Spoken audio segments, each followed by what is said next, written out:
اعوذ باللہ من الشیطان الرجیم بسم اللہ الرحمن الرحیم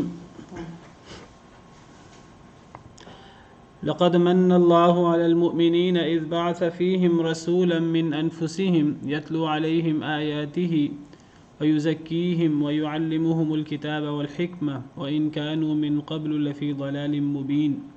یہ آیت کریمہ اور اس کا ترجمہ ہم کل پڑھ چکے ہیں۔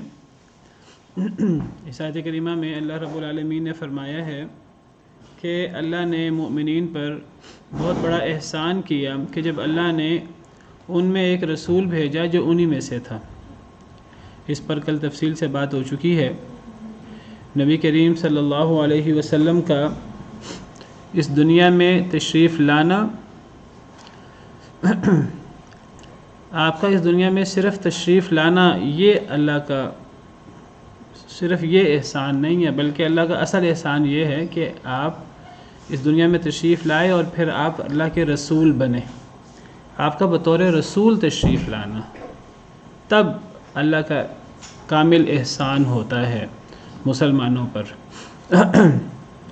بحیثیت انسان آپ اگر بطور انسان صرف آتے تو وہ اللہ کا یہ ایک بہت بڑا احسان مکمل نہ ہوتا، بلکہ مکمل احسان اللہ رب العالمین کا تب ہوا جب آپ اس دنیا میں تشریف لائے، اللہ کے حکم سے اللہ نے آپ کو بھیجا، پیدا فرمایا، اور پھر اللہ نے آپ کو رسول بنایا۔ تو یہ اللہ رب العالمین کا بہت بڑا احسان ہے، اور اس احسان پر خوشی ہوتی ہے ہر مسلمان کو۔ کوئی ایک مسلمان بھی اللہ کے اس احسان اور اس نعمت پر برا منہ نہیں بناتا، اعتراض نہیں کرتا، نہ خوشی کا اظہار نہیں کرتا، اور جو کرے اس کا اسلام سے واسطہ بھی کوئی نہیں ہے۔ مسئلہ خوشی منانے کا، خوشی کرنے کا، یا اللہ کے اس احسان کو ماننے یا ماننے کا نہیں ہے۔ مسئلہ تو ہے کہ اس خوشی کو، اللہ کے اس احسان کو منانا کیسے ہے۔ نبی کریم صلی اللہ علیہ وسلم سے محبت کا اظہار کرنا آپ کے دنیا میں تشریف لانے پر اور اصلاً آپ کے نبی بننے پر، یہ ہمارے ایمان کا تقاضا ہے، بہت بڑی عبادت ہے۔ جب یہ ایک بہت بڑی عبادت ہے، اللہ کی رضا کا بہت بڑا ذریعہ ہے، اور اللہ کی رضا بہت بڑی عبادت ہوتی ہے، تو اللہ نے کوئی بھی عبادت ایسی نہیں رکھی جس کا طریقہ اللہ نے بیان نہ کیا ہو۔ جس کا طریقہ اللہ نے یا اللہ کے رسول نے بیان نہ کیا ہو، وہ در حقیقت عبادت ہی نہیں ہوتی۔ یہ بات یاد رکھیے، عبادت کہتے ہی اسے ہیں کہ جسے اللہ رب العالمین نے عبادت قرار دیا ہو، اور اس کا طریقہ اللہ رب العالمین نے بتایا ہو قرآن کریم میں، یا نبی کریم صلی اللہ علیہ وسلم کے واسطے سے سنت طیبہ میں، حدیث مبارکہ میں۔ کوئی بھی عمل، کوئی بھی ایکسرسائز وہ خود بخود عبادت نہیں بن جاتی۔ خود ساختہ طریقوں سے دین کے اندر اضافے نہیں کیے جا سکتے، چاہے وہ دیکھنے میں کتنے ہی اچھے کیوں نہ لگیں۔ اگر خود ساختہ طریقوں سے دین کے اندر اضافہ کیا جا سکتا تو پھر رہبانیت کیا بری چیز تھی۔ پھر وہ جو عیسائیوں اور یہودیوں نے اپنے اوپر کچھ چیزیں خود ہی لاد لیں، تو پھر ان کی مذمت بھی نہیں ہونی چاہیے تھی۔ قرآن کریم ان کی مذمت کرتا ہے جگہ جگہ، بلکہ اللہ تعالیٰ تو قرآن کریم میں یہ جو دین کے اندر اضافے کیے جاتے ہیں، چاہے وہ نیکی کے نام پہ کیے جائیں، اللہ تعالیٰ اس کو ایک نئی شریعت قرار دیتے ہیں۔ ہم لہم شرکاء شرعوا لہم من الدین ما لم یأذن بہ اللہ۔ اللہ تعالیٰ سوال کرتے ہیں سورہ شورى میں کہ کیا ان کے شریک ہیں جنہوں نے ان کے لیے دین میں وہ چیزیں مشروع کر دی ہیں جن کی اللہ نے اجازت ہی نہیں دی۔ تو دین اللہ کی طرف سے ہوتا ہے، جو اللہ کے نبی صلی اللہ علیہ وسلم کے واسطے سے امت تک پہنچتا ہے، اور اس کے اندر جو بھی خیر ہوتی ہے، جو بھی عبادت ہوتی ہے، اس کا اللہ کے حکم سے اللہ کے نبی بیان کر دیتے ہیں۔ نبی کریم صلی اللہ علیہ وسلم کی مشہور حدیث ہے، آپ نے فرمایا کہ جو کچھ قیامت تک خیر تھی میں تمہیں بتا چکا ہوں، اور جو کوئی چیز شر تھی، برائی تھی، میں تمہیں اس سے روک چکا ہوں۔ دین کے اندر کوئی کمی نہیں ہے، اللہ نے دین کو مکمل کر دیا ہے۔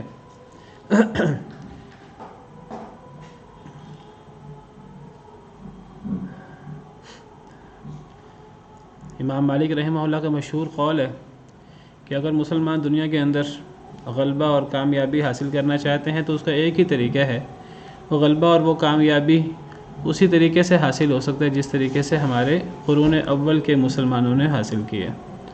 وہ کوئی نئے طریقے سے، خود ساختہ طریقوں سے، چاہے وہ نبی کریم صلی اللہ علیہ وسلم سے محبت کے طریقے ہوں جو ہم نے خود بنائے ہوں، اس سے نہ کوئی دنیا کے اندر کوئی غلبہ ہو سکتا ہے، نہ اس سے اللہ راضی ہو سکتا ہے، نہ اس کا کوئی دین کے اندر اس کا کوئی تعلق ہو سکتا ہے۔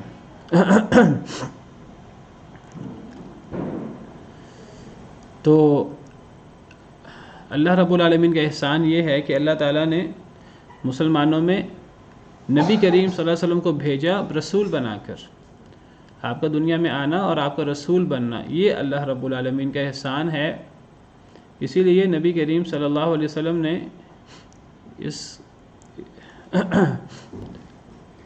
آپ روزہ رکھتے تھے اس دن جس دن آپ پیدا ہوئے، اور جس حدیث میں آپ نے روزہ رکھنے کا ذکر فرمایا ہے، جیسے میں نے ذکر کیا کہ صرف آپ کے پیدا ہونے کی خوشی نہیں ہے، صرف آپ کے پیدا ہونے کی، اصل خوشی تو نبی کریم صلی اللہ علیہ وسلم کے پیدا ہونے کی اور نبی بننے کی ہے۔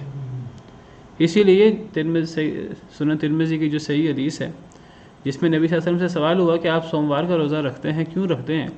تو آپ نے صرف یہ نہیں فرمایا کہ میں اس دن پیدا ہوا، آپ نے یہ فرمایا کہ میں اس دن پیدا ہوا اور اسی دن مجھ پر قرآن نازل ہوا، یعنی پیر کے دن ہی نبی کریم صلی اللہ علیہ وسلم پیدا ہوئے اور پیر کے دن ہی نبی کریم صلی اللہ علیہ وسلم نبی بنے، اللہ کے رسول بنے۔ یہ ہے اللہ کا اصل احسان۔ اب نبی کریم صلی اللہ علیہ وسلم پر ایمان لانے والے مسلمانوں کو نبی کریم صلی اللہ علیہ وسلم کے دنیا میں آنے کو اور نبی بننے کی خوشی کو کیسے سیلیبریٹ کرنا ہے، اس طریقے سے جو طریقہ اللہ نے اور اللہ کے رسول صلی اللہ علیہ وسلم نے بیان کیا، اور وہ پیر کے دن روزہ رکھنا ہے۔ یہی وہ طریقہ ہے جس سے اللہ راضی ہو سکتے ہیں، یہی وہ طریقہ ہے جو نبی کریم صلی اللہ علیہ وسلم نے اپنایا ہے، خود اس پہ عمل فرمایا ہے، صحابہ کرام کو اس کی ترغیب دی ہے، اور اسی طریقے پر صحابہ، تابعین، تبع تابعین، ائمہ کرام ہمیشہ عمل کرتے رہے اور نبی کریم صلی اللہ علیہ وسلم سے اپنی محبت کا ثبوت دیتے رہے۔ علیکم السلام۔ اور یہ بہت بڑی عبادت ہے، اس عبادت کو اپنی مرضی سے تبدیل نہیں کیا جا سکتا۔ ایک بندہ کہے جی میں خوشی کسی اور طریقے سے مناؤں گا، یا ایسے کہ جیسے کہ کوئی بندہ کہے کہ جی اللہ تعالیٰ نے عید کا دن رکھا ہے اور عید کے دن اللہ نے 2 رکعتیں مزید رکھی ہیں عبادت کے لیے، ایک بندہ کہے جی میں عید کے دن 2 رکعتیں نہیں 4 رکعتیں پڑھوں گا، یا میں عید کے دن خوشی جو ہے وہ کسی اور طریقے سے مناؤں گا، تو اسے اس عبادت کو تسلیم نہیں کیا جائے گا۔ ایک بندہ فجر کی 2 رکعتیں پڑھنے کی بجائے 4 فرض رکعتیں پڑھنا شروع کر دے، تو یہ اس عبادت کو، یہ عبادت ہے، اس عبادت میں تبدیلی وہ عبادت نہیں ہوتی، اس سے اللہ راضی نہیں ہوتے، اللہ ناراض ہوتے ہیں اس سے، وہ دین میں اضافہ ہوتا ہے۔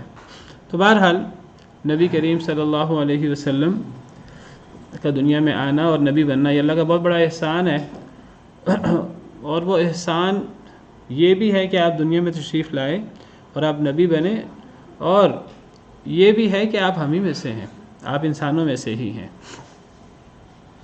جب اس کو مانا جائے کہ آپ انسانوں میں سے ہیں، اس کے باوجود آپ اللہ کے رسول ہیں، تو یہ اللہ کا بہت بڑا احسان ہے۔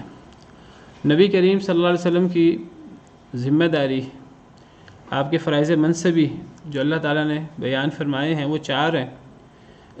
ایک، قرآن کریم کی آیات کی تلاوت کرنا، نمبر 2 کہ لوگوں کا تزکیہ کرنا، لوگوں کے نفس کو پاک کرنا، نمبر 3 لوگوں کو کتاب سکھانا اور لوگوں کو حکمت سکھانا، نمبر 4۔ اور بے شک اس سے پہلے لوگ واضح گمراہی میں تھے، یعنی اگر یہ 4 کام ہوں گے، یہ چاروں کام میں نے کل ذکر کیا تھا، یہ در حقیقت قرآن کریم کے ارد گرد گھومتے ہیں، تو یہ 4 کام ہوں گے تو پھر دنیا سے گمراہی اور ضلالت اور جہالت ختم ہو جائے گی۔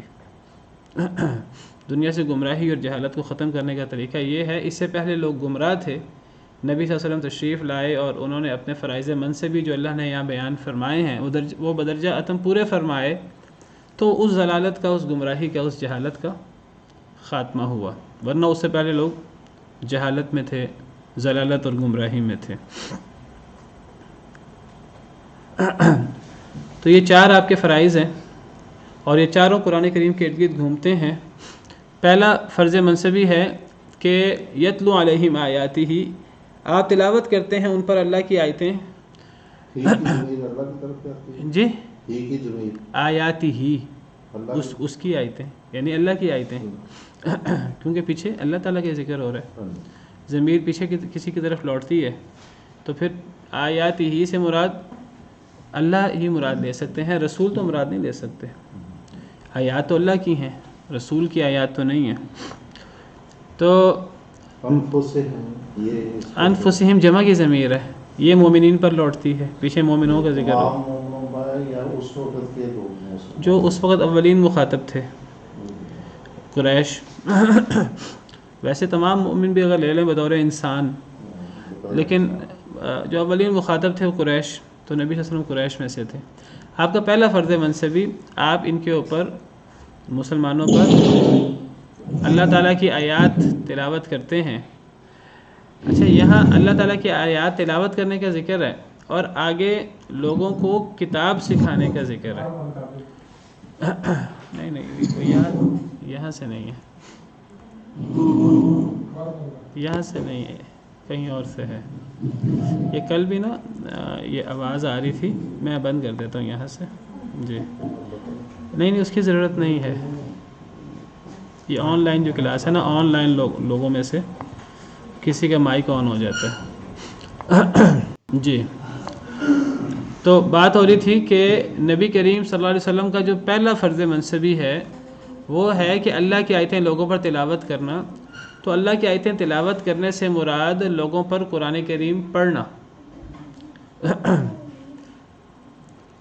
قرآن کریم کے الفاظ پڑھنا، قرآن کریم کو اس طرح پڑھنا جس طرح اللہ تعالیٰ نے سیدنا جبریل امین علیہ السلام پر پڑھا، جیسے اللہ کی شان کو لائق ہے.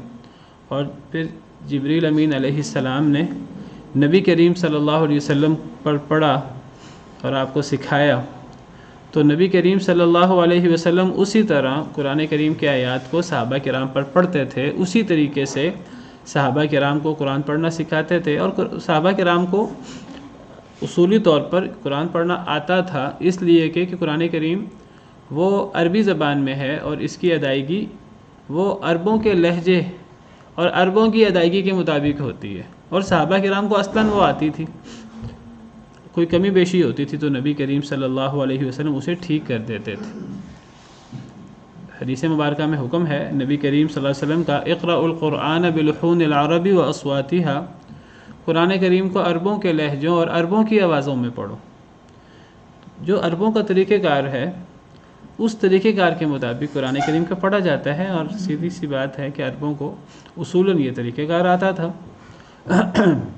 کوئی کسی میں کمی بیشی ہوتی تھی تو وہ نبی کریم صلی اللہ علیہ وسلم ان پر تلاوت فرماتے اور ان کی اصلاح فرما دیتے تھے.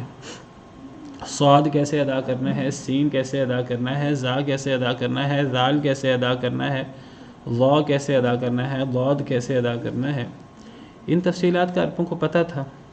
جہاں کوئی تھوڑی بہت کمی بیشی ہوتی بھی، تمام انسان ایک جیسے نہیں ہوتے، تو جو کوئی تفاوت ہوتا تھا تو وہ نبی کریم صلی اللہ علیہ وسلم تلاوت فرماتے تھے اور ان کو سکھاتے تھے. تو اس سے قرآن کریم کی تلاوت مراد ہے. تلا یتلو کا مطلب تلاوت کرنا بھی ہوتا ہے، پڑھنا، اور تلا یتلو کا ویسے مطلب پیچھے چلنا بھی ہوتا ہے، یعنی قرآن کریم پر عمل کرنا. لیکن یہاں اللہ کی آیتیں لوگوں پر تلاوت کرنا، یہاں ویسے غالب مراد قرآن کریم کی الفاظ کی تلاوت ہے. جہاں تک قرآن کریم پر عمل کرنا اور قرآن کریم کے اندر تدبر خود کرنا اور پھر وہ لوگوں کو سکھانا، اس پر خود عمل بھی کرنا، خود تدبر بھی کرنا، خود عمل بھی کرنا، لوگوں کو سکھانا، اس کا ذکر آگے آ رہا ہے. وَيُعَلِّمُهُمُ الْكِتَابَ وَالْحِكْمَةَ.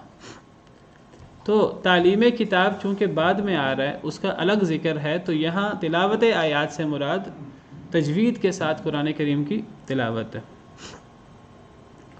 تو اس سے پتہ لگتا ہے کہ نبی کریم صلی اللہ علیہ وسلم کے فرائض منصبی میں سے ایک الگ فرض منصبی صحابہ کرام رضوان اللہ علیہم اجمعین پر قرآن کریم کی آیات کی تلاوت تھا. قرآن کریم کی تلاوت، قرآن کریم کا پڑھنا سکھانا. تو قرآن کریم کی تلاوت کی ظاہری تلاوت کی بھی بڑی اہمیت ہے. تدبر، قرآن کریم میں تدبر کرنا، قرآن کریم کی گہرائیوں میں اترنا، لوگوں کو قرآن کی تعلیم دینا، اصل تو مقصد قرآن کا یہ ہے. قرآن کریم میں تدبر، اس پہ عمل، لوگوں کو پھر اس کے بارے میں بتانا. اس کا چونکہ الگ ذکر ہے، لہٰذا یہاں یتلو علیہم آیاتہ سے قرآن کریم کی آیات کی ظاہری تلاوت مراد ہے. تو یہ بھی نبی کریم صلی اللہ علیہ وسلم کا فرض منصبی ہے. میں نے اس لیے یہ وضاحت کر دی ہے، پہلے بھی سورہ بقرہ میں بھی ہم نے پڑھا تھا، یہ میں نے تب بھی وضاحت کی تھی. بعض لوگ اصل میں، جیسے میں نے ذکر کیا، قرآن کریم کے اتارنے کا اصل مقصد اس میں تدبر ہے.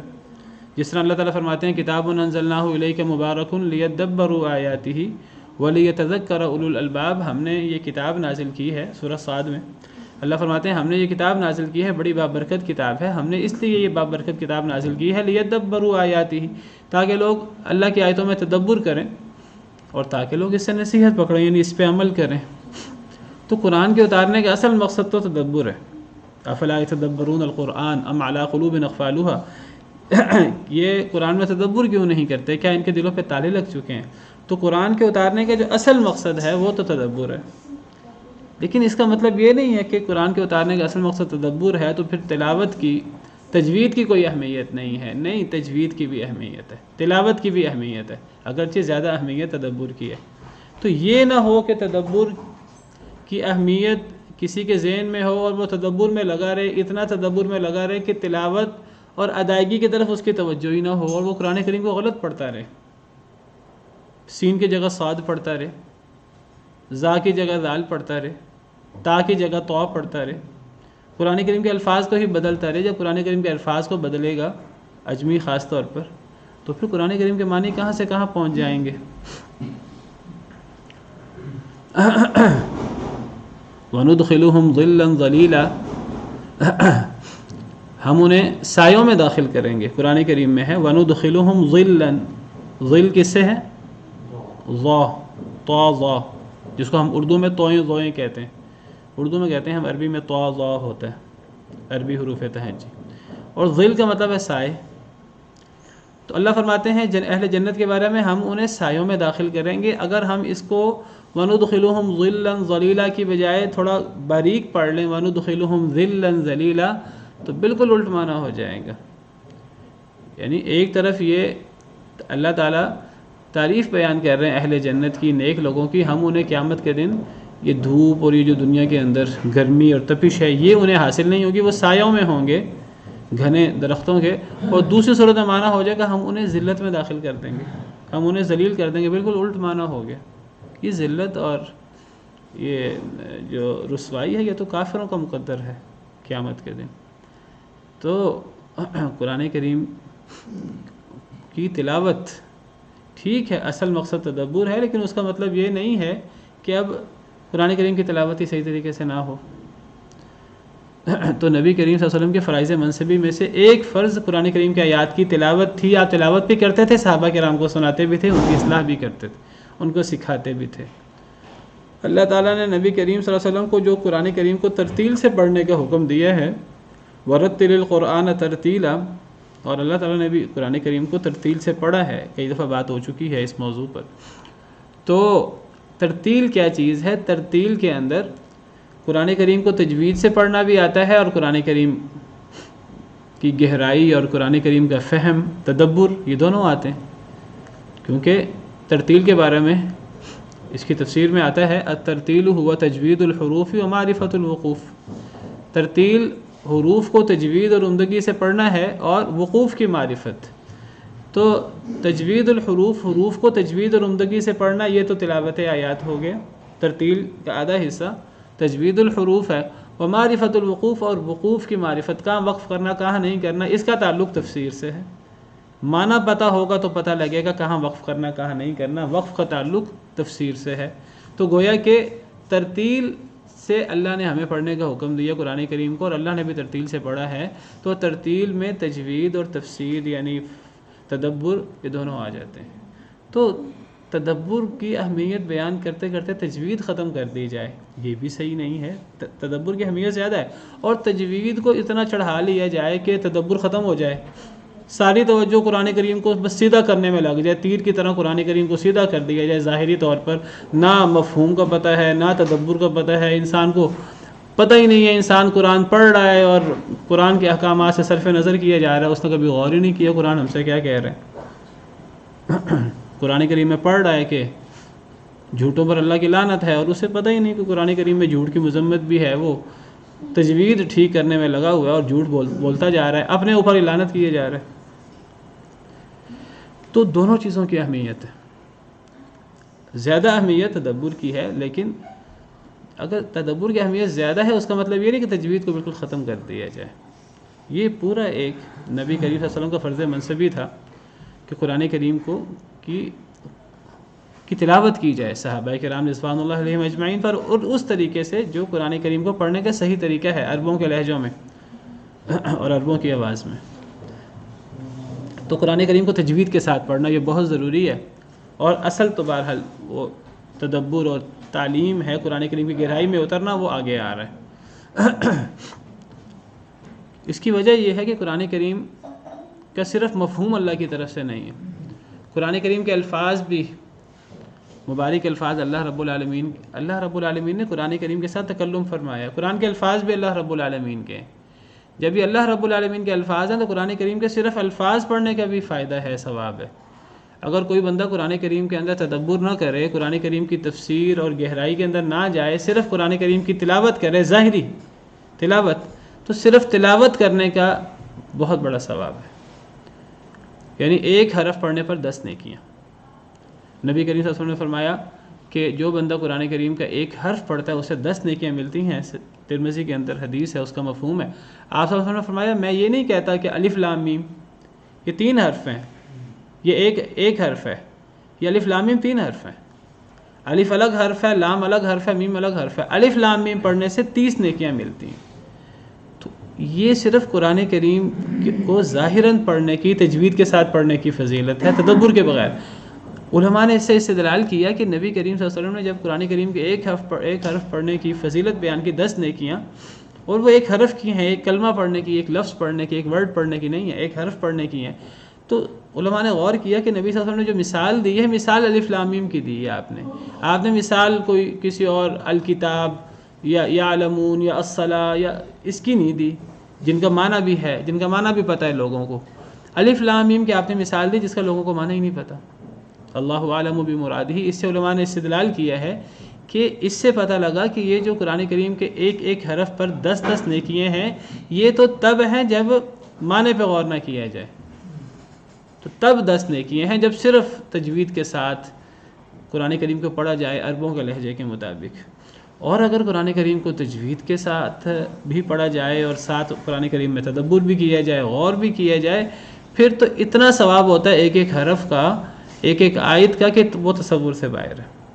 تو وہ جو 10 نیکیوں والی بات ہے ایک حرف پر، وہ صرف قرآن کریم کی تلاوت کی بات ہے، جس کا معنی ہمیں نہ پتہ ہو، چونکہ اللہ رب العالمین کے مبارک الفاظ ہیں۔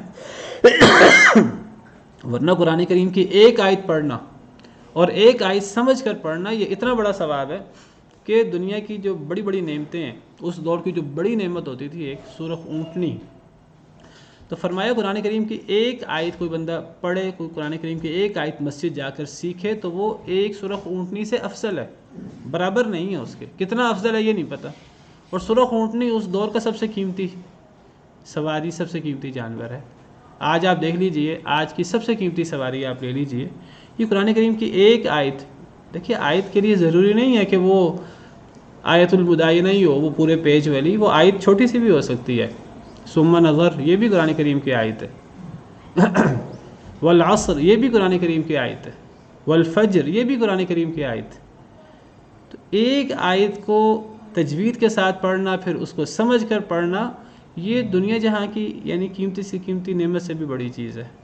تو پورے قرآن کریم کو تفسیر کے ساتھ پڑھنا، تدبر کے ساتھ پڑھنا، اس پہ عمل کرنا، پھر اس کو لوگوں کو سکھانا، یہ پھر جو ہے اس کی کتنی بڑی فضیلت ہوگی ہمیں تصور بھی نہیں کر سکتے۔ تو آپ کا پہلا فریضہ منصبی قرآن کریم کی آیات کی تلاوت، دوسرا فریضہ منصبی آپ کا تزکیہ۔ اچھا، پہلے قرآن کریم کی آیات کی تلاوت کی بات ہوئی ہے، نمبر 2 تزکیہ کی بات ہوئی ہے، اس کی میں بات بعد میں کرتا ہوں۔ تیسرے نمبر پہ بات ہوئی ہے کہ کتاب سکھانا، اور کتاب سکھانے سے مراد قرآن کریم سکھانا ہے۔ قرآن کریم کا فہم حاصل کرنا، قرآن کریم کو سمجھ کر پڑھنا، اس پہ عمل کرنا، پھر آگے اس کو لوگوں کو سکھانا، تو قرآن کریم سکھانا۔ اور چوتھی چیز ہے حکمت سکھانا، اور حکمت سے مراد اکثر مفسرین کے نزدیک سنت ہے۔ سنت کیا ہے؟ قرآن کریم کی تفسیر جو اللہ تعالیٰ نے نبی کریم صلی اللہ علیہ وسلم پر وحی کے ذریعے نازل فرمائی۔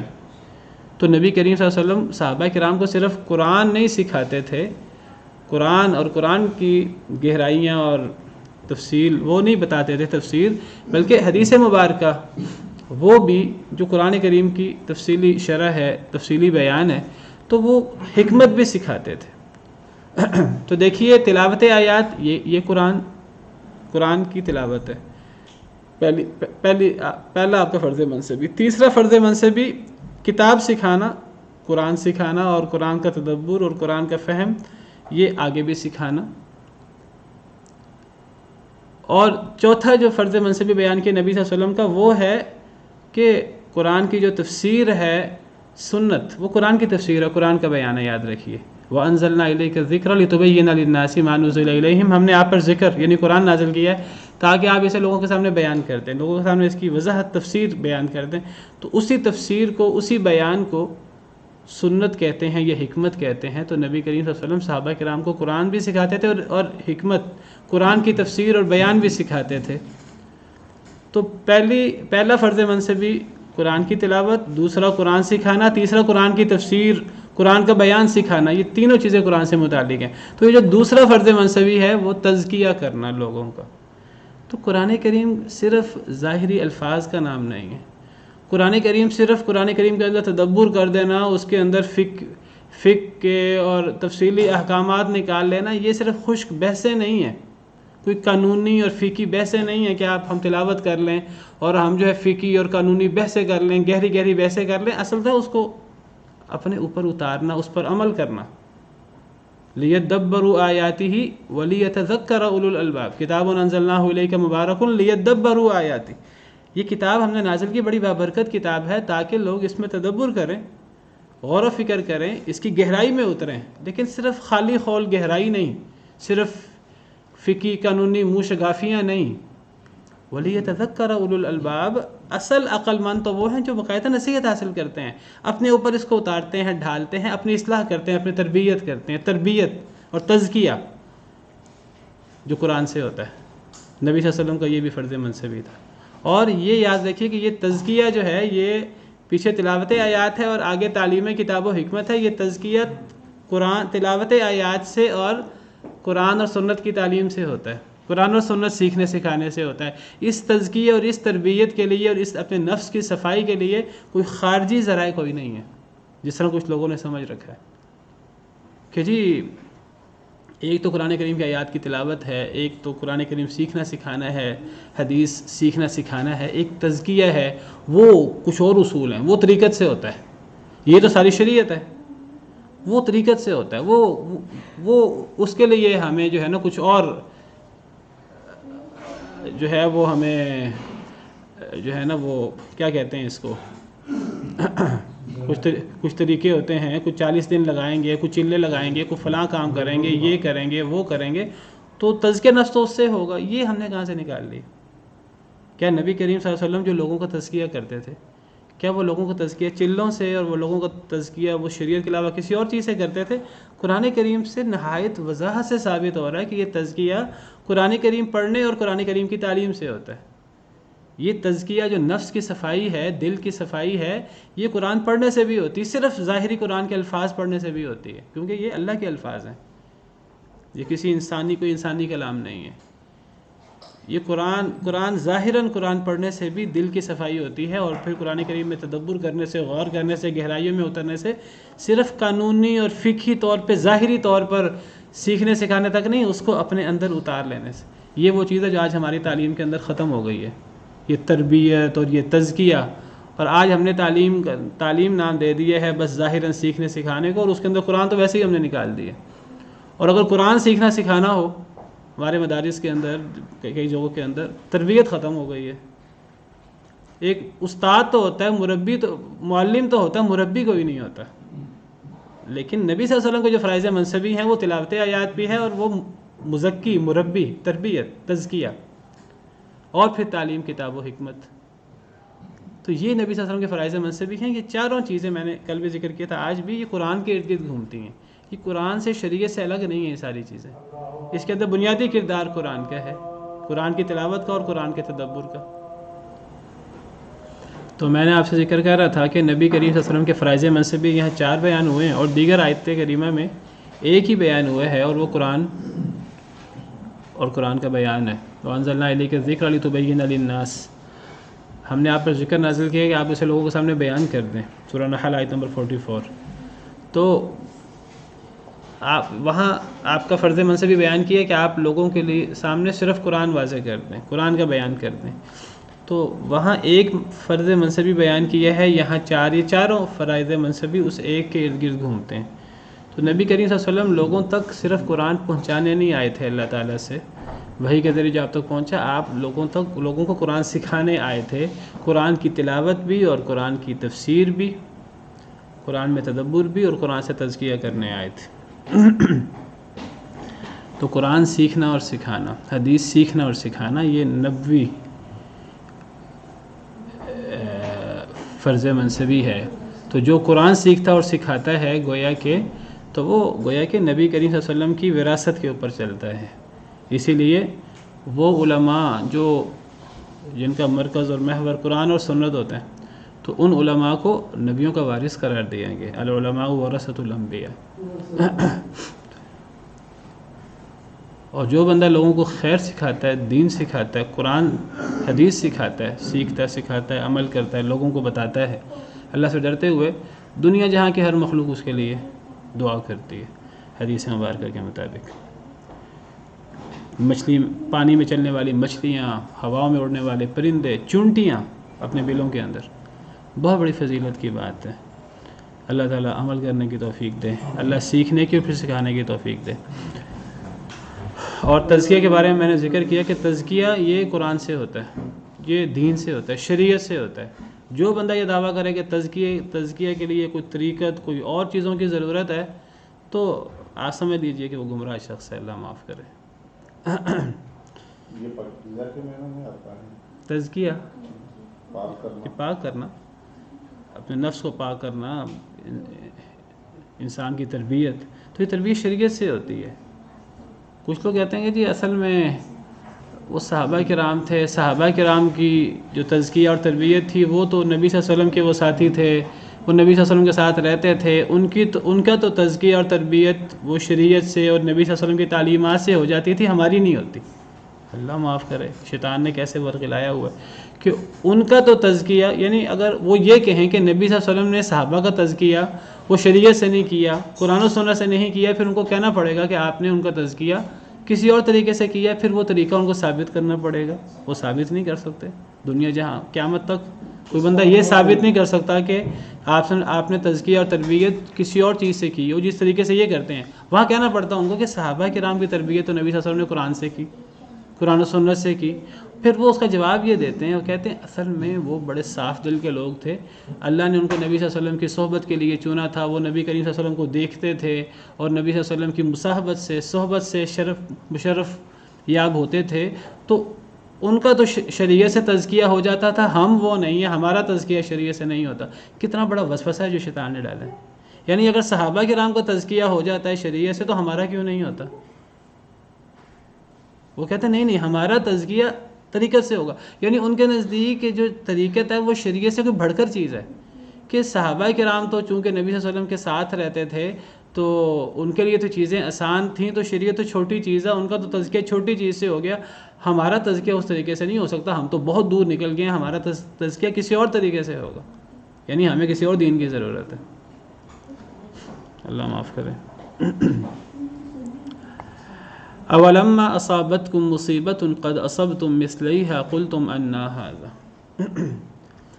کیا اور جب پہنچی تمہیں مصیبت، قد اصبتم مثلیہا، تحقیق تم پہنچا چکے ہو اس سے ڈبل، مثلیہا یہ تثنیہ ہے، تمہیں مصیبت پہنچی، یعنی جنگ احد میں نقصان ہوا تمہارا، تمہیں زخم پہنچے، تمہارے شہید ہو گئے کئی ساتھی 70. قد اصبتم مثلیہا، تحقیق تم پہنچا چکے ہو مثلیہا. مثلی اصل مثلینی ہے، نون ہے اور نون گرا ہوا ہے مضاف ہونے کی وجہ سے، تو یہ تثنیہ ہے. تم اس سے ڈبل پہنچا چکے ہو، مثلہا نہیں ہے مثلیہا ہے، تو یہ ڈبل ہے. تم اسے ڈبل پہنچا چکے ہو. ڈبل کیسے پہنچا چکے ہو؟ یعنی جنگ بدر میں تمہارا نقصان ہوا ہے، 70 تمہارے شہید ہو گئے، تم جنگ بدر میں اس سے ڈبل پہنچا چکے ہو. تم نے 70 ان کے جہنم واصل کیے اور 70 کو قید کیا، تو وہاں 140 اور تمہارے 70. اور پھر کتنا بڑا فرق ہے کہ وہ سارے کے سارے کفر کے سردار تھے، جہنم میں گئے سیدھا، اور تمہارے سارے کے سارے جو ہیں وہ اللہ کے راہ میں شہید ہوئے اور جو ہے جنت میں گئے سیدھا. وہ یہ کامیاب ہو گئے، وہ ناکام ہو گئے. ان کا سراسر نقصان ہے اور ان کا نقصان نہیں ہے، کیونکہ انسان نے دنیا سے جانا تو ہے ہی، کامیاب ہو کر گئے. جب تمہیں مصیبت پہنچی تم اس سے ڈبل پہنچا چکے تھے. قل تم نے کہا انا ھذا، یہ کہاں سے ہوئی. پھر وہ دوبارہ موضوع شروع ہو گیا. اصل میں پیچھے بھی یہ موضوع جاری ہے، درمیان میں نبی صلی اللہ علیہ وسلم کی اہمیت، نبی صلی اللہ علیہ وسلم کا اخلاق، نبی صلی اللہ علیہ وسلم کا کردار، صحابہ کرام کے ساتھ رویہ، پھر آپ کا آنا کتنا بڑا احسان ہے نبی صلی اللہ علیہ وسلم کا امت پر. یہ بیان کر کے دوبارہ نبی صلی اللہ علیہ وسلم، نبی صلی اللہ علیہ وسلم سے محبت اور نبی صلی اللہ علیہ وسلم کی اتباع، اصل میں بیان کرنا یہ مقصود ہے کہ یہ جو سارا معاملہ ہوا ہے یہ سارا نبی صلی اللہ علیہ وسلم کے حکم کو نہ ماننے کی وجہ سے تو ہوا ہے. تو اب اس کا حل کیا ہے؟ اس کا حل یہ ہے دوبارہ تعلق نبی صلی اللہ علیہ وسلم سے مضبوط کر لو.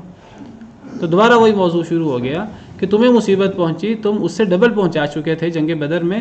تم نے کہا یہ کہاں سے آئی، یہ ایسا کیوں ہوا، ہم سے تو وعدے ہوئے تھے.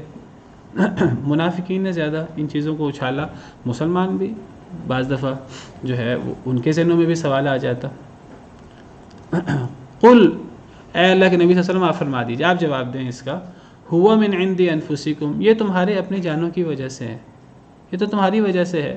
اللہ نے تو تمہیں فتح دی تھی، پیچھے ہم پڑھ چکے ہیں. وَلَقَدْ صَدَقَكُمُ اللَّهُ وَعْدَهُ إِذْ تَحُسُّونَهُم بِإِذْنِهِ، اللہ نے تو اپنا وعدہ سچا کر دیا تھا جب تم انہیں کاٹ رہے تھے اللہ کے حکم سے. پھر تمہاری طرف سے کمی ہوئی. حتی اذا فشلتم وتنازعتم فی الامر وعصیتم من بعد ما اراکم ما تحبون منکم من یرید الدنیا ومنکم من یرید الآخرہ ثم صرفکم عنہ. تو یہ تمہاری وجہ سے ہے، تمہیں اپنی اصلاح کرنی ہے. دیکھیے صحابہ کرام رضوان اللہ علیہم اجمعین ہمارے لیے یعنی وہ سب سے افضل ہیں امت میں، ان سے افضل کوئی نہیں ہو سکتا. اور ہمیں صحابہ کرام کے طریقے پر چلنے کا حکم ہے. صحابہ کرام جیسا ہم ایمان لائیں، صحابہ کرام کی طرح نبی کریم صلی اللہ علیہ وسلم کے حکم پر عمل کریں، اور صحابہ کرام جیسا کردار پیش کریں، جس طرح انہوں نے جانے اپنی نثار کی نبی صلی اللہ علیہ وسلم پر، ہم اس طرح کریں. لیکن اللہ تعالیٰ بتا رہے ہیں صحابہ کرام کو کہ آپ سب سے افضل ہیں امت میں سے، لیکن آپ میں بھی اگر کوئی کمی کوتاہی ہوتی ہے، کوئی لغزش ہوتی ہے، تو آپ کو بھی اس لغزش کی اصلاح کرنی ہے. یہ تمہاری اپنی جانوں کی وجہ سے ہے. ان اللہ علی کل شیء قدیر، بے شک اللہ تعالیٰ ہر شے پر قدرت رکھتے ہیں. وما اصابکم یوم التقى الجمعان فباذن اللہ وليعلم المؤمنین، اور جو تمہیں پہنچا اس دن جس دن دو جماعتیں ملیں، اور جو تمہیں پہنچا اس دن جس دن دو جماعتیں ملیں. کون سا دن مراد ہے؟ جنگ احد کا. جس دن دو جماعتیں ملی، 700 مسلمان، 300 تو نکل گئے تھے نا منافق، باقی 700 مسلمان رہ گئے تھے، اور وہ 3000 جو قریش تھے. جس دن دو جماعتیں ملی اس دن جو تمہیں پہنچا، یعنی جو تمہیں نقصان ہوا، فباذن اللہ، وہ اللہ کے حکم سے تھا. ولیعلم المؤمنین، اور تاکہ اللہ جان لے مؤمنین کو، ولیعلم الذین نافقوا، اور تاکہ اللہ جان لے منافقین کو. پچھلی آیت میں ہم نے پڑھا کہ جو نقصان ہوا وہ تمہاری وجہ سے تھا.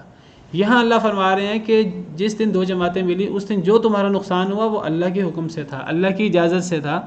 مطلب یہ ہے کہ ٹھیک ہے نقصان صحابہ کرام کے طرز عمل کی وجہ سے اور صحابہ کرام کے سے جو اجتہادی غلطی ہوئی، وہ جبل رومات کو 40 صحابہ نے چھوڑ دیا، نبی صلی اللہ علیہ وسلم کے حکم کی خلاف ورزی ہو گئی، ان کا خیال تھا کہ آپ کا حکم ختم ہو گیا ہے لیکن ابھی وہ باقی تھا، تو وہ صحابہ کرام کی وجہ سے ہوا۔ اللہ اس کو یہ بھی کہہ رہے ہیں کہ وہ صحابہ کرام کی وجہ سے ہوا، ان کی کوتاہی کی وجہ سے ہوا، اور یہ بھی ہوا کہ وہ اللہ کے حکم سے ہوا۔ یعنی دنیا میں جو مصیبت آتی ہے انسان کو، انسان کے اپنے عمل کی وجہ سے آتی ہے اور اللہ کے حکم سے آتی ہے۔ اللہ انسان کو وہ مصیبت پہنچانا چاہتے ہیں تو مصیبت آتی ہے ہمارے اعمال کی وجہ سے، اور وہ ہمارے لیے خیر ہوتی ہے۔ یعنی اللہ تعالیٰ ہمیں ہماری اصلاح کرنا چاہتے ہیں، اگر کوئی کمی کوتاہی ہے دنیا کے اندر ختم کرنا چاہتے ہیں، دنیا کے اندر معاف کرنا چاہتے ہیں، ہمارے درجے بلند کرنا چاہتے ہیں اگر ہم صبر کریں۔ یہ نہیں ہوتا کہ مصیبت تو ہمیں ہمارے عمل کی وجہ سے آتی ہے اور مصیبت ہمارے خود شیطان لاتا ہے، وہ آتی ہے اللہ کے حکم سے۔ یہ ہم پر دنیا میں کوئی انعام ہوتا ہے اللہ کا ہماری نیکی کی وجہ سے، وہ اس میں ہماری نیکی وجہ بنتی ہے، انعام اللہ کرتے ہیں۔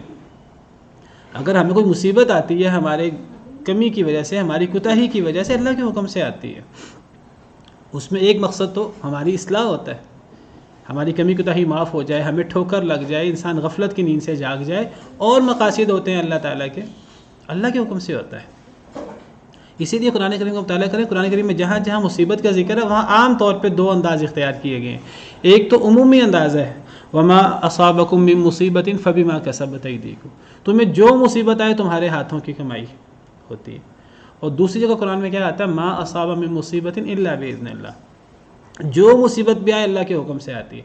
دونوں کو اکٹھا کر لیں، یہاں اللہ نے دونوں کو اکٹھا کر دی، یعنی جو مصیبت آتی ہے وہ ہمارے اعمال کی وجہ سے آتی ہے، لیکن وہ نہ ہم خود لاتے ہیں اس کو، ہمارے اعمال کی وجہ سے آتی ہے، نہ شیطان لاتا ہے، نہ برائی کی طاقتیں لاتی ہیں، آتی ہے اللہ کی طرف سے، اللہ کے حکم سے آتی ہے۔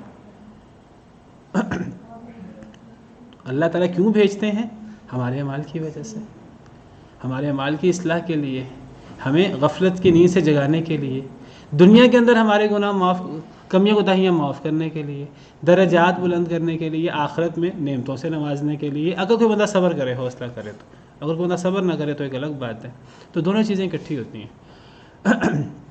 اور اللہ کے اور مقاصد بھی ہوتے ہیں۔ ایک مقصد تو یہ ہوتا ہے کہ مسلمان، ان کی لغزش معاف ہو جائے، کمی معاف ہو جائے، دنیا میں جو کمی ہو رہی، کوتاہی ہو رہی دوبارہ نہ ہو، آئندہ اصلاح ہو جائے، خواب غفلت سے وہ جاگ جائیں۔ اور مقاصد بھی ہوتے ہیں کہ اللہ مومنین کو جان لے اور اللہ منافقین کو جان لے، اور میں نے پہلے بھی ذکر کیا تھا کہ یہاں جاننا مراد نہیں ہے صرف، تاکہ اللہ جان لے مومنین کو اور تاکہ اللہ جان لے منافقین کو۔ اللہ کو تو پہلے ہی پتہ ہے، کیا اللہ پہلے نہیں جانتے تھے؟ اللہ تو ازل سے جانتے ہیں۔ عبداللہ بن ابی کو اللہ نہیں جانتے تھے، ازل سے جانتے ہیں۔ اللہ تعالیٰ جو مومن تھے، جو اس موقع پر ثابت قدم رہے اور صبر کیا انہوں نے، اللہ ان کو نہیں جانتے تھے، اللہ جانتے تھے، یعنی تاکہ اللہ ظاہر کر دے لوگوں کے سامنے مومنین کو، اور تاکہ اللہ ظاہر کر دے لوگوں کے سامنے منافقین کو۔ پیچھے بھی میں نے اس کی وضاحت کی تھی۔ وقیل لهم تعالوا قاتلوا فی سبیل اللہ او ادفعوا، اور بھی مقاصد تھے۔ اللہ صبر کرنے والوں کو جان لے، پیچھے ہم تفصیل سے پڑھ رہے ہیں۔ اور کہا گیا ان کے لیے، تعالوا آ جاؤ، قاتلوا کہا گیا ان کے لیے، اب منافقین کی بات شروع ہو گئی ہے، تاکہ اللہ جان لے، یعنی ظاہر کر دے مومنین کو، اور تاکہ اللہ جان لے منافقین کو۔ تو یہ منافق وہ تھے کہ جب ان سے کہا گیا آ جاؤ، لڑائی کرو اللہ کے راستے میں، ابھی دفعوا، یا کم از کم دفاع کرو۔ قالوا انہوں نے کہا، لو نعلم قتالا لاتبعناکم، اگر ہم جانتے کہ قتال ہے تو ہم تمہاری پیروی کرتے، اگر ہم قتال جانتے تو ہم تمہاری پیروی کرتے۔ کیا بہانہ لگایا؟ چلے انشاءاللہ اس کو کل مکمل کرتے ہیں۔ سبحان ربک رب العزت عما یصفون وسلام علی المرسلین والحمد للہ رب العالمین۔